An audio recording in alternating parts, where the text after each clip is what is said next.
بھی ہو جاتی ہے، لیکن اگر خراب ہے تو ان کو ٹھیک کرنے کے لیے ابھی تک کیوں نہیں سوچا گیا، ان کو ٹھیک کرنے کی منصوبہ بندی کیوں نہیں کی گئی؟ جس طرح بھی وزیر ملازمت صاحب نے حوالے دیا، پچھلے دن ہم تولتی گئے رہے، ایک ہی نالے میں جو ہے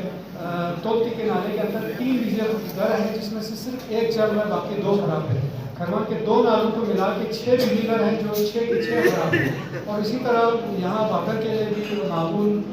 پیسے دینے کے باوجود بابر کے بجلی گھر میں پراپر نہیں چل رہے، کچورا میں خرابی ہے، بشوں میں آپ دیکھیں وہاں بجلی گھر خراب پڑے ہیں۔ تو اب تک ان کے اوپر توجہ کیوں نہیں دی گئی؟ حکومت ہر سال پیسے تو دیتی ہے، پچھلے سال کا میں نے ڈی پی پیش کیا تھا،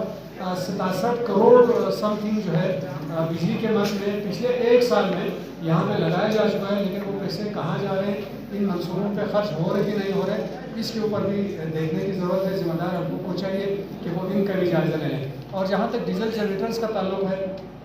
11 کروڑ روپے کی وزیر اعلیٰ صاحب نے ریلیز دی ہے، لیکن میں سمجھتا ہوں جس طرح پہلے والے مقررین نے کہا، زیادہ توجہ ہمارے خراب بجلی گھروں کو دینے کی ضرورت ہے۔ وہ اس لیے پچھلے سے پچھلے سال یہاں پہ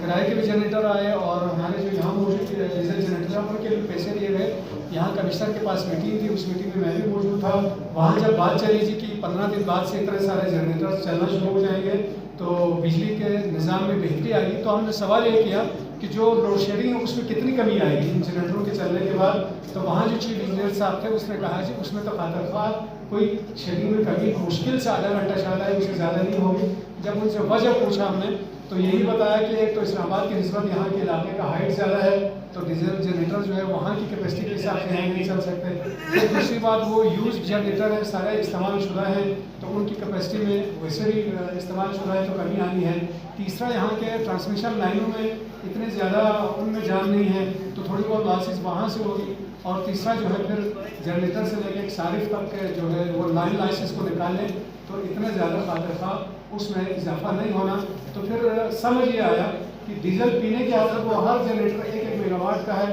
لیکن بجلی دینے کے لیے وہ 500 کلو واٹ سے زیادہ نہیں ہے۔ تو میں سمجھتا ہوں کہ ڈیزل جنریٹر جو ہے یہ دل لوگوں کو بہلانے کی حد تک ہے، اس سے کوئی خاطر خواہ فائدہ نہیں ہے۔ جو خراب جنریٹر ہیں ان کی ذمہ داروں کا تعین کرتے ہیں، ان کے ریپیئر پر توجہ دی جائے۔ اور دوسری اہم بات ہمارے یہاں پہ منتخب نمائندوں میں سے نمائندے یہاں شہزاد اعلیٰ صاحب کر رہے ہیں، ہمیں اپنے نمائندوں سے بھی بہت بڑا ملا ہے، وہ اس لیے کہ واڑی جو بجلی گھر 30 میگا واٹ تھا وہ 1991-92 میں جب نواز شریف کی گورنمنٹ تھی تب یہ منظور ہوا تھا۔ جنرل مجید ملک صاحب ہمارے وزیر امور کشمیر اور انہوں نے ہمیں بریفنگ دی تھی کہ یہ 30 میگا واٹ کا بجلی گھر بنے گا، اور آج 32 سال گزر رہے ہیں۔ ایک سال وہ ڈی پی میں آ جاتا ہے، نیکسٹ سال اس کو ڈی پی سے نکال دیا جاتا ہے، اور ہمارے نمائندے جو ہے صرف اور صرف تماشائی کے کردار ادا کر رہے ہیں۔ اور یہی چیز شغر تھا کا ہے، شغر تھا یہاں دفتر میں ان کا کھلا، ان کی گاڑیاں بھی آئی، ان کے افسران پہ کروڑوں روپے ماہانہ خرچ بھی ہوئے، لیکن ابھی تک وہ ڈی پی میں منظور شدہ بجلی گھر نہیں ہے۔ جبکہ اس کے بعد ہمارے گلگت سائڈ پہ نلتر میں 3 بجلی گھر ڈی پی میں اور 3 کی 3 اب تک بن چکے ہیں، اور ان سے بجلی کی ترسیل بھی شروع ہو چکی ہے۔ جبکہ ہمارے یہی 2 بڑے بجلی گھر جو ہے ڈی پی میں آنے کے باوجود جو ہے ہمارے نمائندے اس کو پرسو نہیں کر سکے، اور وہ ابھی تک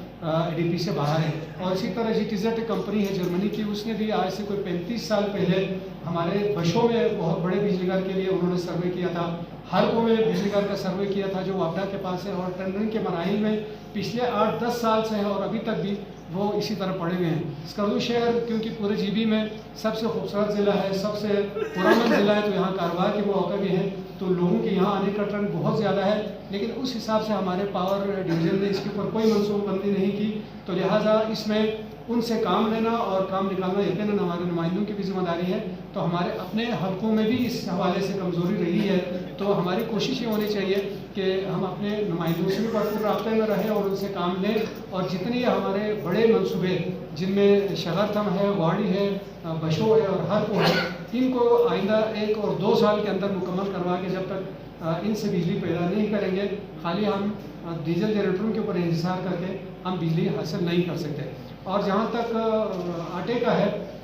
یہاں بہت باتیں ہوئی، دوسرے اضلاع کے لوگ اور دوسرے کا کوٹا۔ میں یہ کہتا ہوں حکومت کے اپنے جو اعداد و شمار ہیں اس کے حساب سے سالانہ 5 لاکھ ٹورسٹ یہاں آتے ہیں، تو وہ 5 لاکھ ٹورسٹ کیا اپنے ساتھ آٹا لے کے آتے ہیں؟ ہماری اسی کوٹے میں سے وہ کھا رہے ہیں، ہماری اسی کوٹے میں سے ان کو دے رہے ہیں۔ پہلے تو گورنمنٹ نے بات کی ہم ٹارگیٹ سبسڈی کا سلسلہ بنائیں گے، جو یہاں کے مقامی ہیں اس کو سبسڈی دیں اور جو ٹورسٹ آتے ہیں اس کو فل ریٹ پہ دیں، لیکن میں سمجھتا ہوں ہماری آبادی کے ساتھ ساتھ جو آنے والے ٹورسٹ ہیں وہ بھی ہمارے اس فگر میں شامل ہونا چاہیے. جب آٹے کی اور دوسری چیزوں کی تقسیم ہوتی ہے تو وہ بھی اعداد و شمار گورنمنٹ کے